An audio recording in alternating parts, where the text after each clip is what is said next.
Typically with water bath canning, you don't usually hear it when when you have it going on. It's usually once you get it out and you start hearing ping, ping, ping, ping, ping, and which is the sound you want to hear.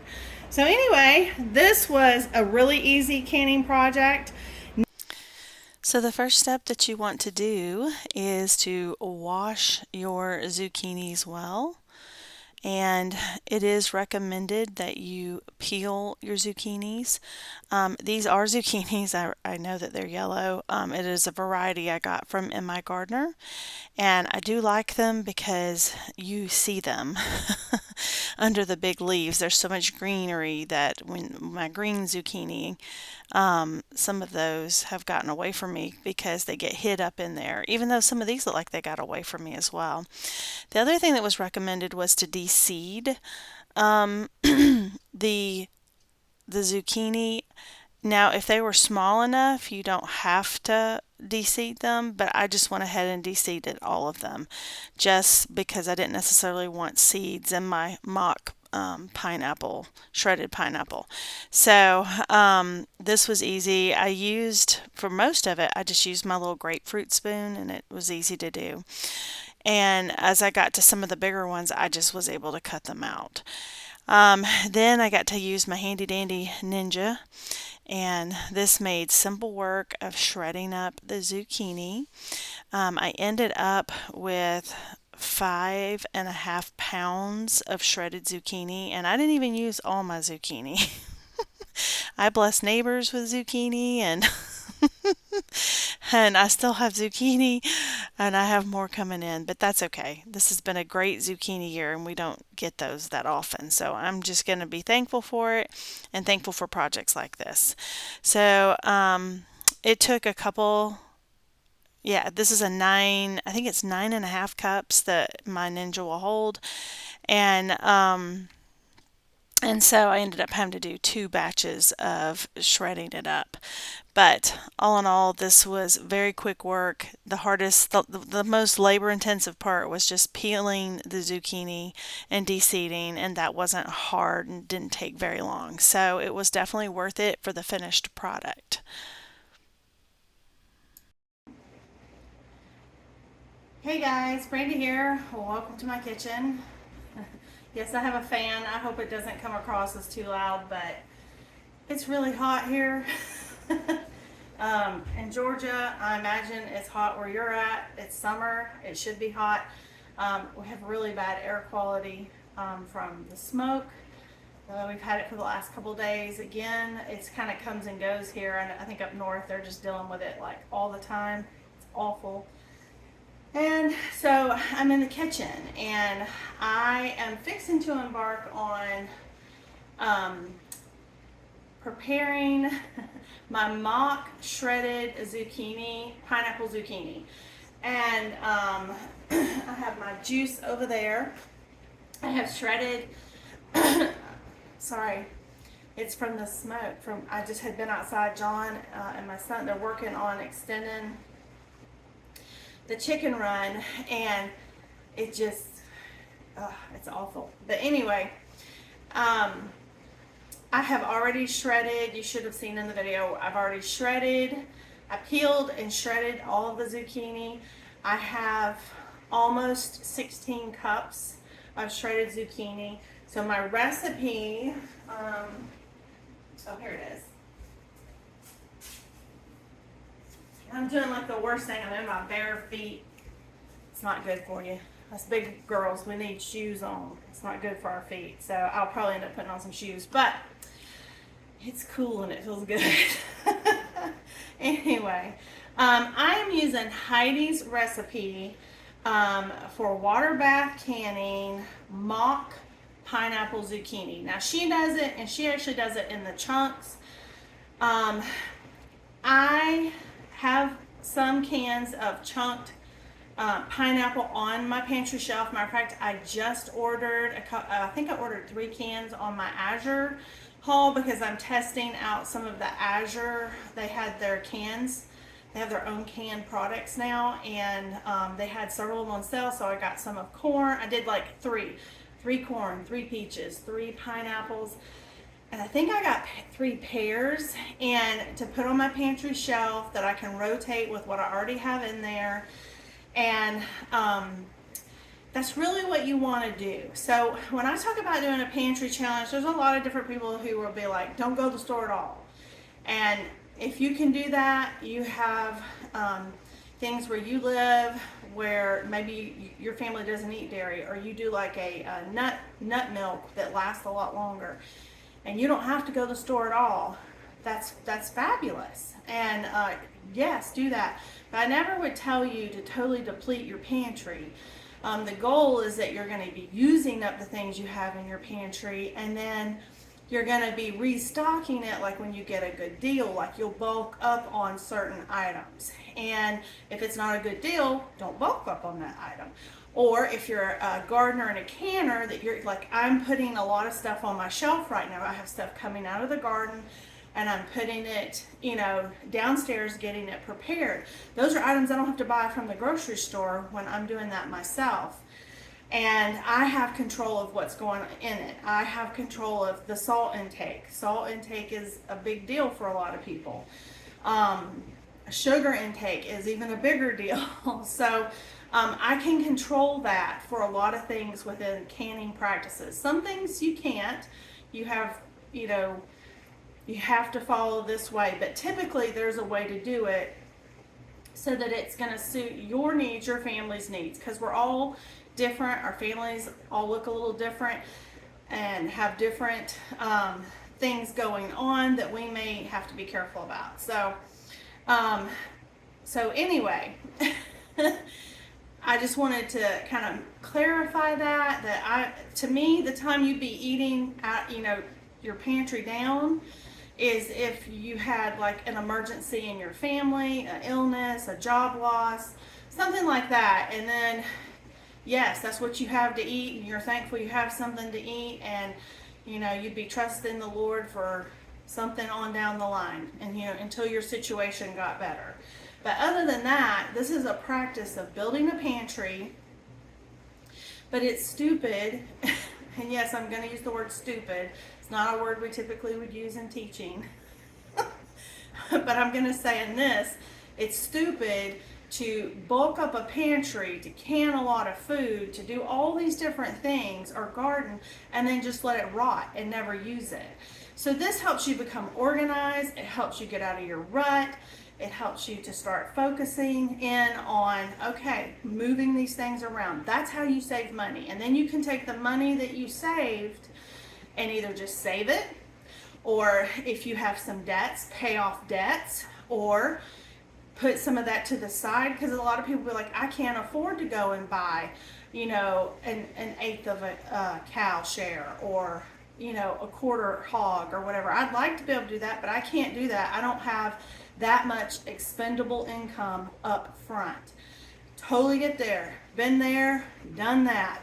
And especially when you're in the thick of raising your children, and especially if you're a homemaker and y'all are really living off of one income, that's hard. That's hard to do. There's a lot of sacrifices that go along with that. And when I talk about my teaching time and working within hybrid schools and all that money went to pay for my kids to be a part of those kinds of programs.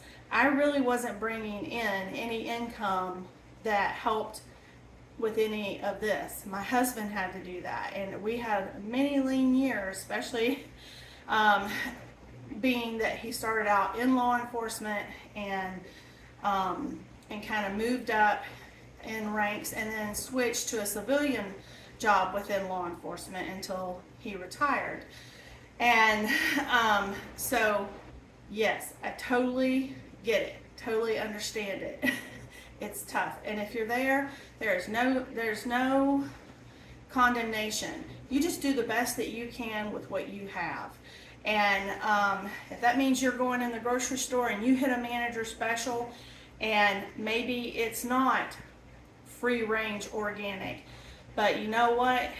It's what you can afford, and you can feed your family, and you're cooking it in your kitchen.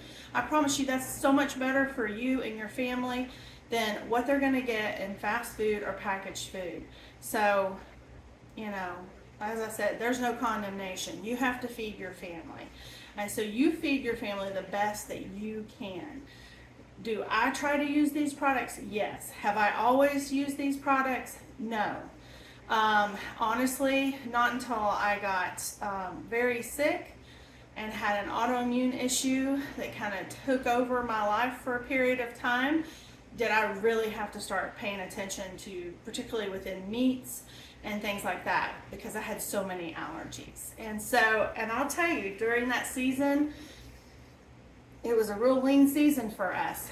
And not just because of me, we had other things going on within our family. And I would simply have a budget, have a plan. I kind of had the same rotation. It's easy to get in that rut when you have kids. And at the same time, it's a blessing to kind of get in that rut with your kids, because you know these certain meals you can fix each week. Your kids are going to eat it. You're not going to get all the complaining. Everybody's going to be fed. There's nothing wrong with that. And so I kind of had those things in my head, but I also knew I may have to play around depending on when I go in this grocery store, what I'm going to find. And oftentimes I would pray that the Lord would bless my grocery shopping excursion. And I kid you not, I would go in and I would find the organic meats. I would find the organic grass-fed beef and all the things. And this was back before this was real trendy. And they were getting rid of them because nobody was buying them. And I was able to, purchase it that way and go week to week or every 2 weeks. And I was grateful and I was thankful. We're in a different season of life, and I can budget in ways and use these pantry challenges that I can set aside that cash in my kitty, and I can go and purchase a larger bulk purchase from a local rancher for my beef and my pork. Chicken and turkey for me, I have some sources of things. It's very expensive, and they're, I don't even know that they're making much money by selling those products, to be very honest. Feed is very expensive, particularly if you have the organic or naturally raised in our state. There's a lot of regulations and things, and I know how much that costs. I know how I feed my chickens, and I know how much I spend on my girls, and how much that has went up exponentially. And so I'm also not at a place where I can raise my own poultry. I live in the suburbs. I'm allowed to have my chickens. I have a permit for them, and laying hens, I'm allowed to do that. And so I'm trying to stay within the law and within my budget. So a lot of times with my chicken, I just try to get the best that I can. Sometimes I do try to purchase those purchases from local farmers that I know who are pasture raising their chickens. And at some point, I would like to be able to do that maybe on a larger scale. I'm just not there yet. I have tried some of the online mail services where you can get that, and I would always only get whole chickens. And I do have a good stash of whole chickens in my freezer, pretty good, that I can rotate through. But it is nice sometimes just to have chicken thighs and chicken breasts and stuff like that. So I just do the best that I can do, and I'm okay with that. That's life, and that's where we're at. So anyway, I'm hoping that might clarify some things about why to do a pantry challenge. And the main thing is, one, it is fun. It will push you a little bit. It'll stretch you a little bit. It gives you boundaries. Let me tell you, being a homeschool mama, the years where we were just at home and we were not beholden to anybody else, and I could do what I wanted to do, I did, and I enjoyed those years. But I also saw areas where I lacked things I didn't necessarily like or want to do were not things I put a lot of focus in. And I would notice that at the end of the year when we would do some testing and see, probably should not have relaxed so much on that. So there's something to be said for having a co-op or a hybrid or something like that where you are accountable for other things. And some people love that and thrive on that. Some people hate it, but are thankful for it because they know their personality and know they need that. And of course, some people just thrive in it. They love it. And so I would say I was probably somewhere in between. Sometimes, especially having 4 at once and like science fair, yeah, I wasn't real happy. I was not real happy. But be that as it may, I was thankful because we got through it and they each learned and had, there was a learning process that went with that, and it benefited them greatly, particularly in higher education. So, anyway, so that's where I think a pantry challenge is good. Is somebody really there? And no, but it's there, and it kind of hugs you along to say, okay, you can do this. You can get dinner on the table for 2 weeks. You can make a menu. You're welcome to use the free one I have up at sewingback.com, or you can totally create your own. You can look and see what you have in your house, and then only go buy the things you need to make that menu happen, and take out whatever extra money is in your budget that you would normally spend, and you take it away, put it somewhere else. And when you see that, and you still have money, I don't care if it's a couple dollars, like in It's a Wonderful Life, when they had $2 left, they said mama dollar and daddy dollar, let's hope they make lots of baby dollars.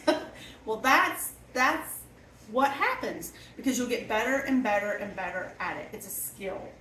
And so that's all I'm doing. I'm trying to encourage you, trying to help you, as maybe you have struggled with this and you're trying to, maybe you hate cooking or you think you hate cooking. And a lot of times people feel that way because they feel inadequate in their kitchen. They don't really feel like they know how to do things, or maybe you didn't learn or have a parent that was a big cook in the kitchen, and all those different kinds of things. But I will tell you, just like I used to tell my students and even my own children, what one man can learn, or girl, another man, or I should say female, a woman, can learn.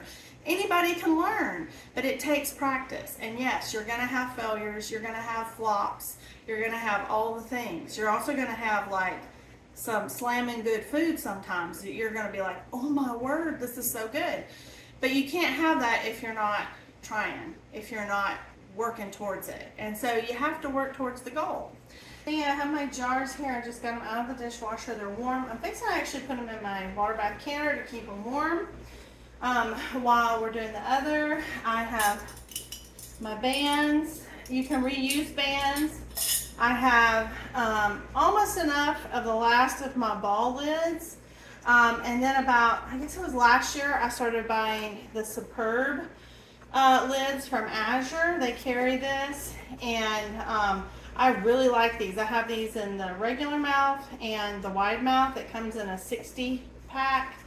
They may have a bigger pack as well. I think this is the smallest pack though they carry at Azure. And so I'm probably going to have to break into those as well. And I've got my little funnel I cleaned out. I've got my vinegar for wiping things down. So we're going to head over to the stove. I may have done my math wrong. I think I was taking my pounds to cups and all the things. So I have my scale out, and so we're going to weigh it. I have this is a 4-cup measure, liquid measurer. All right, and let me zero that out. I know that I have about 16 cups, but I'm not sure if the pounds to cups, if that's going to come out the same when it comes to shredded zucchini. So we'll see. So we're just going to measure it, see what happens. So here you can see I am figuring out I know I have 16 cups of shredded zucchini, but I to do the recipe correctly with the right ingredients, I am having to figure out, okay, so this many cups of shredded zucchini, what does that equal in pounds? And it is different, and it would be different if you use the chunks as well. So I had to get out my scale, and I figured it out, and it turned out just fine. Okay, guys, I had I have way too much juice. I messed up my recipe. I messed up my math, and I'm glad I waited. And I remember I told you that I got this recipe from Heidi off of Rain Country, and I remembered that she talked about because she didn't do it shredded. She did it in chunks, and she talked about weigh it, and I didn't. I just started making cups and measuring cups, and a measured cup is not the same as the weight. And so for her conversion, so I have 5.5 pounds of shredded zucchini here in this Dutch oven, and I'm going to be able to do it all in one. All right, so this has 32 ounce flow. It's 1 quart, so that's 4 cups. So we're going to go ahead and pour this all in here.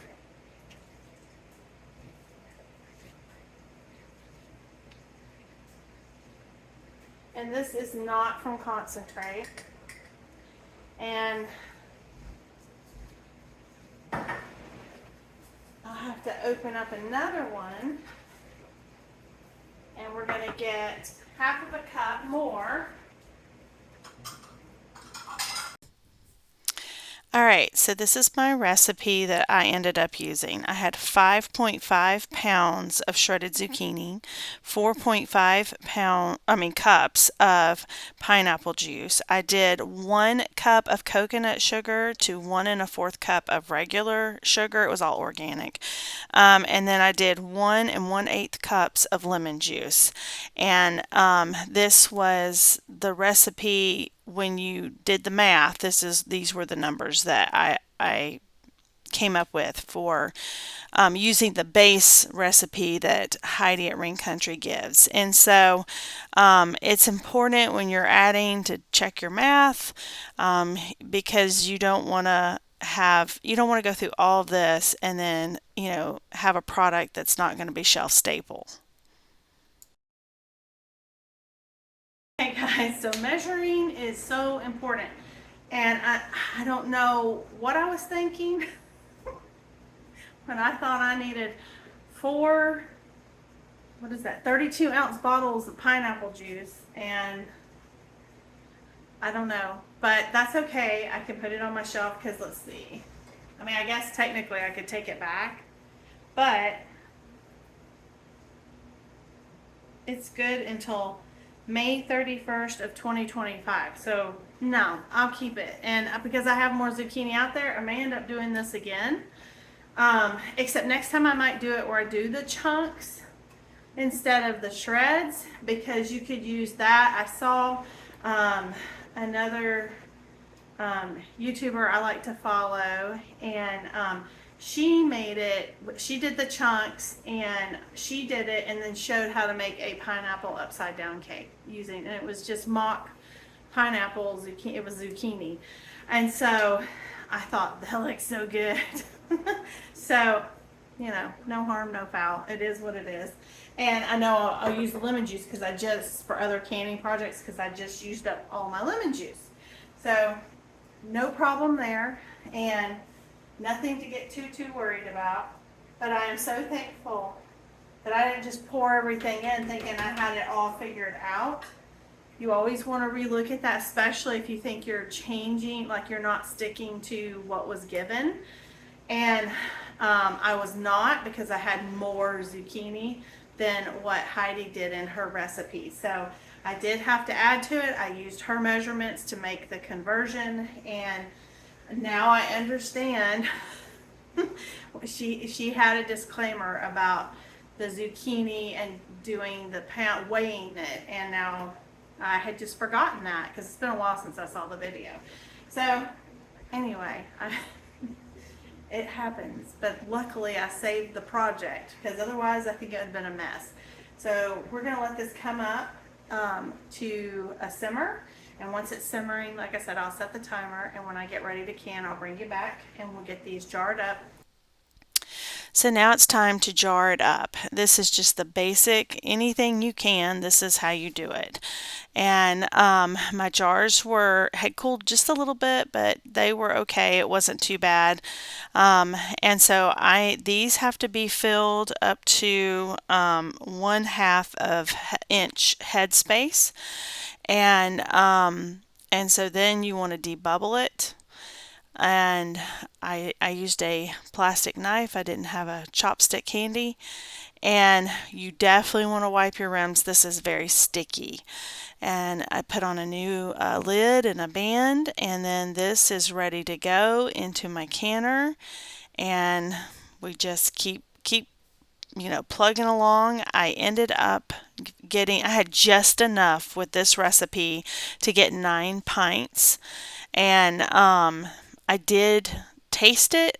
It was recommended to taste it to make sure that it had the right flavor profile you were going for. It's delicious. I cannot wait to try this in my sourdough pineapple zucchini bread. And so I have a video on that, and I will link it in the description as well as Heidi's video. So anyway. Alright guys, I have all of my canning jars in here. I gotta get a pot holder. I got 9 pints, regular mouth pints, which is perfect because that's what my canner will hold. And so I'm going to lower this down into the canner, and you got to be really careful. And as you can see, the water's covering my jars. Like I said, there are some who can, and they only go up to around the rim of the jar. Best canning practices is that they're covering the jars, and so that's what I'm going to do. I'm going to start and turn up my water in my canner here, and I'm going to wait for it to get to a rolling boil. And then I will cover it, and I will allow this to boil for 15 minutes. And then at that time I'll turn it off, and I'll let the jars cool, and probably let them sit for about at least 12 to 24 hours. And then I take off my bands and I wash them off, particularly with something like this because it was sticky. And then I will label my jars, and I'll check my seals, and as long as everything's sealed, I label them, and I will put them on my pantry shelf. And that was really easy. I mean, the hardest part, I guess, was peeling the zucchini, because I used my Ninja to shred it, and that was super easy. It didn't take 5 minutes. And yeah, other than I had the wrong math when I bought some of my supplies. But that's okay. It all came out. It's all good. But anyway, that's how this is. I'll show you when they get done what they look like. Because I'm interested to see after they've processed what they look like in the jar, because I did use coconut sugar. So stay tuned. Now see, I think it's a beautiful color. And in my bread, I mean, it's already going to kind of be that color anyway. So I don't think the coconut sugar messed it up at all. So anyway, I will take a shot at the end and put it in so you can see once. I'm going to let them kind of just come down, and then I will take them out of the pan.